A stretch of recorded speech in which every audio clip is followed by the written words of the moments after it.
The ideas expressed in the following presentations are those of the speakers and do not necessarily reflect the views of ACI or its committees. ACI web sessions are recorded at ACI conventions or other concrete industry events and will be made available for viewing free of charge for 1 week. Thereafter, they will be archived on the ACI website or added to ACI's online CEU program, depending on their content.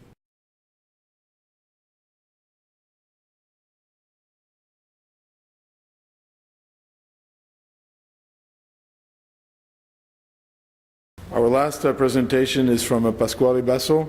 Pasquale graduated in Mexico in 2014, and after working as a structural engineer apprentice, he decided to continue his graduate studies at Laval University, where he's now working for his PhD, and he'll show you what the subject is. Thank you very much. Pasquale, you have 20 minutes.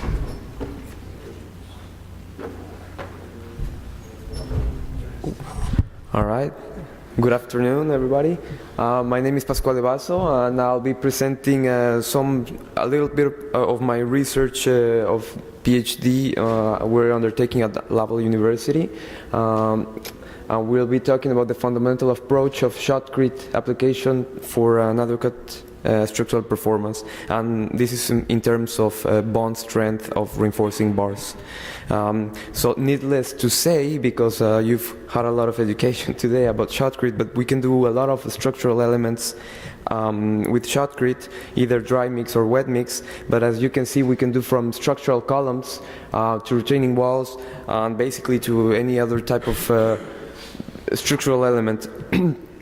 And what we're looking at here is encapsulation of reinforcing bars, which is based, is affected, well, it's influenced by the equipment, spraying technique, mixture properties, the structural layout of the element. And if you get it all right, which most of the times it happens, you can get a perfect encapsulation of the reinforcing bars. However, in several cases, in many cases, there can be voids behind the reinforcing bars. So we'll be talking about a dry mix. As you can see from the dry mix nozzle over here, you have the water control, the valve to adjust the water added to the mixture, which is dry or pre-damped mixture. Okay. And first of all, a nozzleman, the first thing that he does is specifies the airflow to the people at the machine, and then he adjusts the water content, and then while spraying onto the element, he's going to try to apply the good technique, which is at the right distance from the spraying surface or circular movements at the nozzle. So why am I telling you all of this? If for some reason there are voids behind the reinforcing bar, bond strength between the reinforcing bar and the surrounding concrete will be lost, because as you can see from the image here, the main mechanism is the mechanical anchorage between reinforcing bars and the surrounding concrete. So we will be studying what will happen with this bond strength reduction, and I'll be talking about this in a few minutes. But one of the main problems we have is what acceptance criteria do we define when we have voids? Because perhaps a given void of a given size would probably not be prejudicial for the structure. So normally what we do in structures is do pre-construction panels. From these pre-construction panels which have the same geometry and same structural as the structural element, we take cores and we analyze the size of voids. And what we had before basically what structural engineers were basing themselves to analyze these voids were from the 506.295 guide. And in this particular issue, they had a core evaluation system which ranged from 1 to 5. But then on the 2013 issue, they we removed these because we had a lot of problems from the 1 to 5. People were averaging these values, which was actually not correct. And now this cortical evaluation is supposed to be just for certification of Nosselman. But the issue we're having right now is that we don't have a way to assess this bond strength reduction based on the analysis of the core samples. So I'll be talking a little bit about the inspection of these cores for this part of my PhD program. For those of you who were in the on the bond in concrete session on Monday, I talk about what would be the impact on the design phase. So let's talk a little bit of what I did in the lab in Laval University. We started with dry mix shotcrete, and we sprayed on these panels that you see over here, which have 3 samples, 3 bond specimens. We also took the consistency out of the molds, and this consistency is actually the pressure that needs to be applied, so the pocket penetrometer penetrates the paste. So it's a value in MPa or in PSI, which is pressure. And what I'm talking about here is the bond specimens. They're rectangular with one concentric bar. We used a number 5 bar, and the bonded part that it's actually being tested, that it's surrounded by concrete, is over here, which is 40 millimeters for every specimen. And because we cut these specimens from this mold, we were able to analyze the size of the voids being at the bottom of the specimens. And I'll be referring a lot in the following slides to the unbonded perimeter, which is always shown in orange, so pay attention for that. This value here is based on the nominal perimeter of the bar, which is 23% for this particular image. And then we took all the specimens and we tested in a pull-out setup, as you can see from the picture.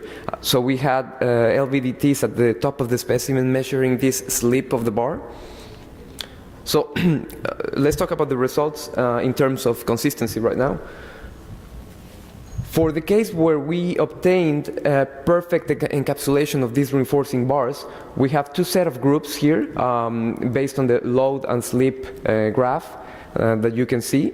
And the main thing that we want to observe here is for consistencies of 1.4, we obtain a really stiff initial stiffness, and for the 0.8 MPa, although we obtained a perfect encapsulation, this slip was greater than when we obtained what I believe is the adequate consistency, which is actually 1.4 MPa. Well, the main lesson here is that although you can encapsulate pretty well reinforcing bars, you have to consider as well the mechanical properties of the surrounding concrete, something to look at, because from 50 MPa we went to 40 because we were adding too much water to the mixture. And then for the cases in which we saw voids behind the reinforcing bars, and these voids range between 20% up to 30% of the unbonded perimeter over here. What we saw, it was a 50% reduction, all right, from the ultimate from the maximal load, which is the top of the curve for each specimen, in comparison with the cases where we had perfect encapsulation. And as you can see, in terms of consistency, we were doing values of 2.2, 2.9, and 4.8 MPa of consistency. So it's the lesson here is we're trying to shoot always at the stablest, wettest stablest consistency, which is for this particular mixture, which is more or less typical for a standard mixture, 1.4 MPa. And well, that's about it. That's about it in terms of consistency load. So let's talk a little bit about the unbounded perimeter. So this distance, which is not in contact with the concrete with bar. What we saw with the Shotcrete specimens was, for perfect encapsulation, we have all the specimens that I just showed here, and for the 20 to 30 that I showed recently on the previous slide, we have the specimens here.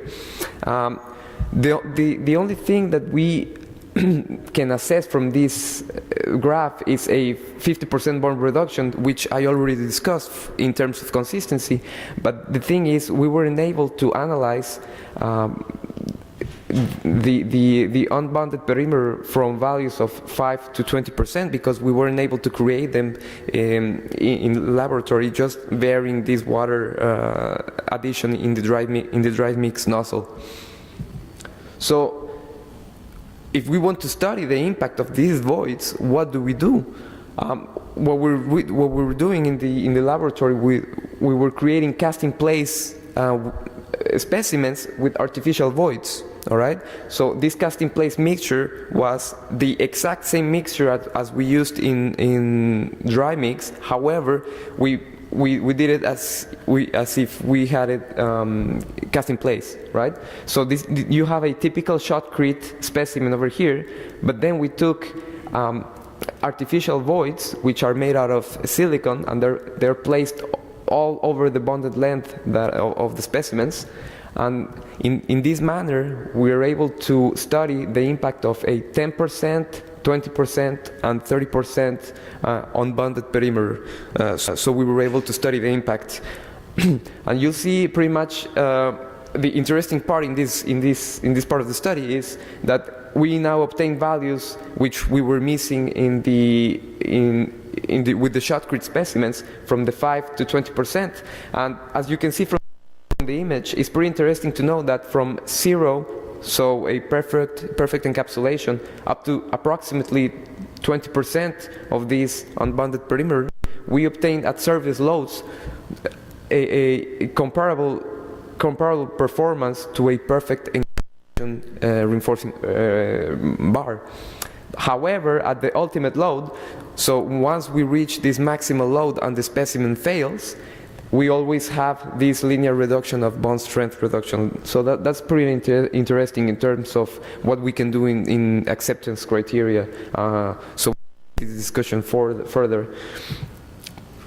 We also tested the height of the voids. So for a normal height that we tested over here, we just increased the height of the void, artificial void, right? And as we can see from the graph, the reduction is actually pretty much the same. So what we can see from this graph is the height doesn't really influence bond strength reduction as much as, contact with the bar. So that's another thing to look at when we're seeing voids in terms of bond strength. Now, maybe you're asking yourselves right now if artificial voids are they representative of Shotcrete specimens. So we did a little comparison. So for the perfect encapsulation, you have in black Shotcrete, 3 specimens in Shotcrete, which are exactly the same, the replicas, and in blue you have the cast-in place specimens. As you can see from the picture, the ultimate load, from a statistical point of view, the ultimate load is exactly the same. So this gives us a lot of confidence to continue using artificial voids and analyzing the ultimate load, right? Another interesting part is the stiffness of the initial slope with Shotcrete. As you can see, it's always stiffer than with cast in place because of this high energy that is entrained with the compaction in the process of Shotcrete, in comparison with cast in place where we just vibrate the specimen. Now, when we have voids, I took an example for the specimens of 30 to 35 unbonded perimeter, we actually obtained pretty much the same results. Same statistical maximal load, and the initial stiffness of the slope with these Shotcrete specimens are actually better than in cast in place with artificial voids. So I'm just going to talk a little bit about what I talked in the Monday session. We took this discussion, these results a little further, and we started testing B-men specimens, which is a specimen from the ASTM A944 standard, and we tested number 5 and number 6 bars. As you can see from the picture, these type of specimens are more representative of what we see in real life, because where we pull the bar from, both the bar and the surrounding concrete are in tension, because the reaction plates where we're holding the specimen in the machine are far away from this zone. And what we're going to do next in this part of the project is the results of the experimental program, which I'm guessing I don't have a lot of time to discuss, but what I wanted to show you is that we can take the principle of using artificial voids and study just the impact of one little void in a localized position along the bar, to see if just whenever you are taking pre-construction panels and whenever you are taking cores, if you see just one little void, is that really a huge impact on the structure? Perhaps not. So that's actually why we're doing this type of specimens in my second part of the research.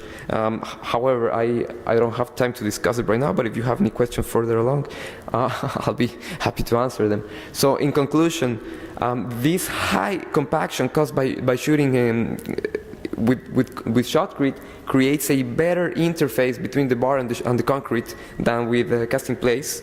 Of course, you have to apply the correct nozzleman spraying technique, right? The correct airflow velocity in the nozzle. Low consistencies, and when I say low consistencies, is the one I was talking about, the 0.8 megapascals.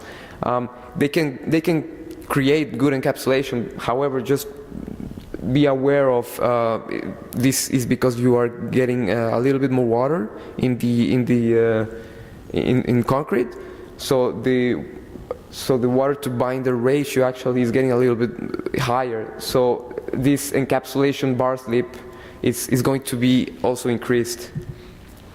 The interesting part of the research in this phase is this threshold of around 20% unbonded perimeter, which after this percent we saw a drastic reduction at surface loads and a 50% bond reduction on the specimens, both in casting place and in Shotcrete. And we also saw that the height of the voids do not influence significantly the bond strength reduction. So I hope this can help develop new acceptance criteria for the future. However, I just have to point out that this is an ongoing investigation, and it's based on one bar being pulled out of the specimen. So we just have to be careful about how to interpret these results. Oh, sorry, I didn't say, but the durability issues are also a concern that need to be addressed. So thank you very much for your attention.